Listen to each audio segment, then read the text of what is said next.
At 4:31 a.m., the first coordinated raid began in a suburban subdivision outside Phoenix, Arizona. The streets were dead still.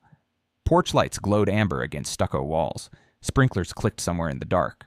A dog barked once, then stopped. The only movement came from black SUVs sliding into cul-de-sacs with their lights cut low and engines hushed. FBI agents took the north side. DEA teams moved on 2 adjacent homes. ICE officers sealed the back alley exits. SWAT teams stacked at entry points with breaching tools under the dim wash of street lamps. DHS task force personnel monitored the perimeter while surveillance teams fed live movement updates through encrypted comms. Then everything broke at once. Doors came off hinges. Flashbangs cracked through quiet neighborhoods built for sleep. Windows burst inward under hydraulic pressure. Agents in black surged through tiled foyers, narrow hallways, and converted garages where cartel couriers had been sleeping beside duffel bags full of currency and narcotics. One suspect tried to sprint over a backyard wall carrying a backpack lined with fentanyl pills, but dropped hard into gravel under the beam of a tactical light. Another rushed toward a laundry room safe disguised behind stacked detergent boxes and was pulled to the floor before he could spin the dial. The first house looked like a family rental from the outside. Beige walls, SUV in the driveway, plastic potted plant by the door. Inside, it held compressed cocaine bricks hidden beneath a false bottom pantry. Heroin vacuum-sealed in attic insulation compartments. Methamphetamine stored in paint buckets inside the garage. And handguns wrapped in baby blankets inside a linen closet. A second home, Mofanam, less than half a mile away, contained pill presses, precursor chemicals, cash ledgers, and forged lease packets tied to shell tenants who did not exist. At a third site, agents entered what appeared to be a vacant property staged for resale and found a sealed bedroom converted into a packaging room, with fentanyl pills sorted by color and counterfeit dosage imprint. But Phoenix was only the opening strike. At 4:44 a.m., teams moved on homes in Albuquerque, New Mexico, and El Paso, Texas, all linked through the same lease anomaly first noticed weeks earlier by a financial crimes analyst reviewing repetitive deposit patterns. The discrepancy was small, one repeated guarantor signature across unrelated rental agreements, a technical error, a tiny thing, almost forgettable, but once analysts followed the names, the whole mask started coming off. In Albuquerque, a quiet corner house registered to a property holding company turned out to be a human trafficking transit site, where undocumented laborers and smuggling recruits were held temporarily before being assigned to transport roles, cleaning crews, and package runs. In El Paso, a rental listed as executive housing contained narcotics hidden inside custom furniture compartments, burner phones inside cereal boxes, and route notebooks, mapping corridor movement between border-adjacent transfer points and inland suburban stash sites. Another property in a newer development hid steel lockboxes beneath a laminate floor. Inside were bundles of cash, fake IDs, and encrypted thumb drives labeled only by street number and month. By 5:18 a.m., the federal agents had breached multiple homes, 2 leasing offices, a property management suite, and a private storage unit connected to the same network. The seizures were already staggering: cocaine, heroin, meth, fentanyl powder, fentanyl pills, money bands, weapon kits, surveillance cameras, counter-surveillance notes, utility bills under false names, leases stacked in coded order, duplicate mail keys, vehicle titles, childlike normality wrapped around industrial criminal intent. And then came the twist. At a rental home in a master-planned community outside Tucson, agents found a hidden wall cavity behind a nursery painted pale blue. Inside the cavity sat 2 encrypted laptops, a compact server relay, and a sealed steel document case containing spreadsheets, occupancy rotations, shell company property charts, payment schedules, and message fragments that hinted at coordination far above street-level trafficking. This was not just cartel use of random homes. This was asset management, regional planning, property-based logistics engineered with discipline. At 9:07 a.m., inside a federal cyber forensics center operating under emergency analysis protocol, the hidden network began to emerge. Screens filled with rental records, escrow files, lease guarantor chains, encrypted communications, utility accounts, maintenance tickets, and offshore transfers tied to dozens of addresses. Analysts reconstructed deleted messages from seized devices while forensic accountants traced money through limited liability companies, fake maintenance vendors, sham nonprofits, mortgage servicing fronts, cleaning businesses, title consultancies, and restaurant cash deposits used to wash cartel proceeds. What looked like fragmented suburban paperwork slowly became a living map. At the center of that map sat a code name repeated across spreadsheets, route tables, occupancy reports, and transfer requests. Project Hollow Key. That name connected the homes. And the homes connected everything else. One property functioned as a stash site for cocaine, another as a rest point for couriers, another as a packaging node for fentanyl pills, another as a temporary safe house used for migrant smuggling support and debt coercion, another as a laundering address for utility bills, tax filings, and false residency claims. The brilliance of the system, if you can call evil brilliant, was that nothing looked spectacular. No giant drug fortress, no obvious drug super lab in the desert. Just ordinary rental homes in ordinary neighborhoods, each carrying one piece of the machine. And at the center of Project Hollow Key, analysts found the digital authorization pattern tied to the fictional main villain, Lucian Vale, a property network coordinator operating under the public identity of a regional housing compliance consultant. On paper, Vale specialized in vacancy reduction, tenant stabilization, and distressed property transitions.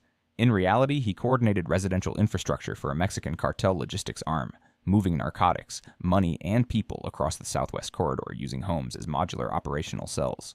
His encrypted key appeared in lease overrides, utility transfers, maintenance clearances, occupancy swap notices, courier placement lists, and emergency reset orders sent whenever a property risked exposure.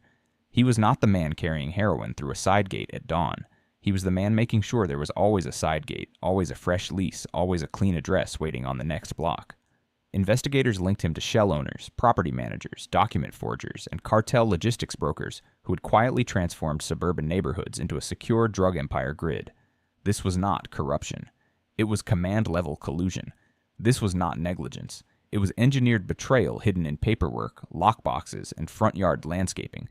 And the next phase, investigators warned, would be worse. Much worse. Because once Hollow Key became visible, the network could no longer hide behind drywall and deed records. At 5:22 a.m. the next morning, in a command center built around a giant interactive map somewhere in the Southwest Corridor, red markers pulsed across Arizona, New Mexico, Texas, and farther north into linked support points. 23 confirmed properties, then auxiliary addresses, then mailing sites, then storage units, then contractor offices, then transport links. The wall looked less like a housing portfolio and more like a distributed nervous system embedded in suburbia. The mission order expanded immediately. More than 900 federal agents and task force officers were assigned to the fictional regional eradication phase. FBI, DEA, ICE, DHS, U.S. Marshals support teams, vetted local SWAT units, air support for surveillance and perimeter control, armored vehicles staged near high-risk addresses, tactical medics on standby. This was not because every home was expected to become a firefight. It was because no one knew which ordinary-looking property had been hardened from the inside. The raids unfolded in rapid succession. In Mesa, agents breached a rental home listed under a retired couple's identity stolen years earlier and found a basement chamber storing methamphetamine, heroin, and counterfeit travel documents. In Las Cruces, a 2-story family property concealed a communications room behind a fake bedroom wall, complete with monitors tracking courier movement, neighborhood patrol patterns, and local police dispatch frequencies. In West El Paso, federal agents raided a luxury short-term rental where cartel finance handlers had rotated in and out posing as real estate investors, while bundling cash through renovation invoices and fake appliance purchases. Outside Tucson, a house near a school had been converted into a fentanyl pill packaging site, with industrial sealing tools hidden in a garage workshop behind boxes of holiday decorations. In a gated community near Scottsdale, an immaculate property with a manicured lawn and empty nursery rooms served as a cartel command residence, holding encrypted drives, shell company ledgers, cash counters, and blackmail files on compromise facilitators.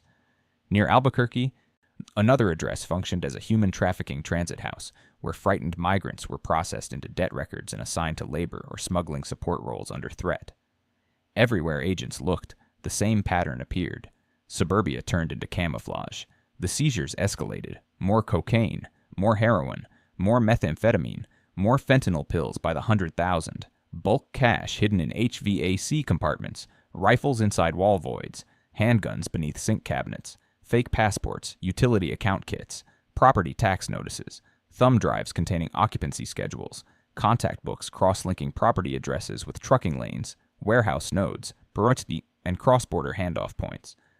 Cartel members were arrested alongside leasing clerks, document brokers, shell company accountants, safe house caretakers, or armed enforcers who had been living behind ordinary garage doors.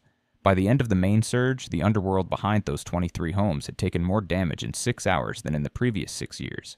But then the inside records were opened, and that was when the true contamination surfaced. Investigators sifted through seized servers, leasing software, transaction logs, access control records, patrol advisories, permit files, and internal emails. What they found was not just a clever property fraud ring. It was a support structure reaching into local administration, records management, code enforcement, and law enforcement information channels. Selective complaints had been buried. Occupancy violations had disappeared. Utility irregularities were waived. Suspicious maintenance calls were never escalated. The patrol visibility around certain addresses shifted on key nights.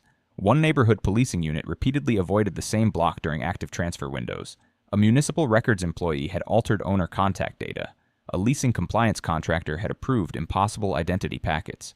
A local evidence clerk leaked address interest after overhearing warrant prep discussions. The cartel had bought time. It had bought invisibility. It had bought silence. In the fictional evidence chain, investigators tied at least 19 compromised insiders to the broader network. Some accepted monthly cash payments. Others were paid through shell consulting fees. Discounted home repairs, debt forgiveness, tuition support, or gifts routed through fake community charities. A deputy planning sergeant was linked to patrol grid manipulation. A property compliance reviewer had fast-tracked suspicious rentals. A county records technician scrubbed mismatched signatures.